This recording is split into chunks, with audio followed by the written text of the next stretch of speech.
কল্পনা করুন, মাত্র 19 বছর বয়সে নিজের ঘরের একটি কোণায় বসে শুরু করেছিলেন কিছু লেখার কাজ।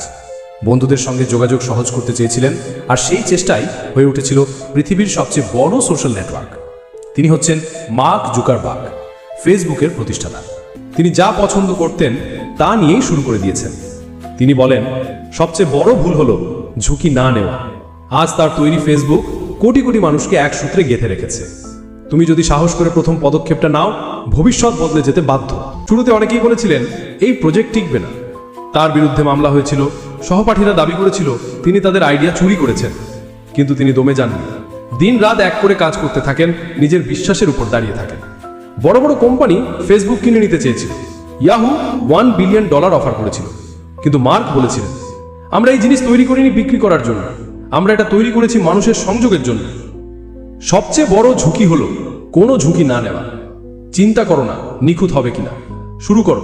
কাজ করতে করতে পথ নিজেই খুলে যাবে।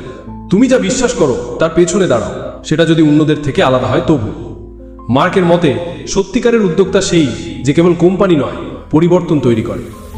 তিনি বলেন, তুমি কি বলো মানুষ মনে রাখে না, তুমি কি বানাও সেটাই তারা মনে রাখে। হয়তো এখন আপনি নিজের কোনো ছোট আইডিয়া নিয়ে লড়াই করছেন, হয়তো চারপাশে অনেকে বলছে এইটা দিয়ে কিছু হবে না। মনে রাখবেন, ফেসবুকও শুরু হয়েছিল এক ছোট ঘরে বসে কলেজের কিছু বন্ধুর সঙ্গে। আজ সেটা কোটি কোটি মানুষের জীবনের অংশ। তাই নিজেকে থামিয়ে দিও না, শুরু করো, ভুল করো, শিখো, আর নিজের বিশ্বাসকে শক্ত করে ধরো। কারণ একটা ছোট চিন্তাই বদলে দিতে পারে দুনিয়া। আপনি যদি নিজেকে বিশ্বাস করেন, দুনিয়া আপনার পথ খুলে দেবে।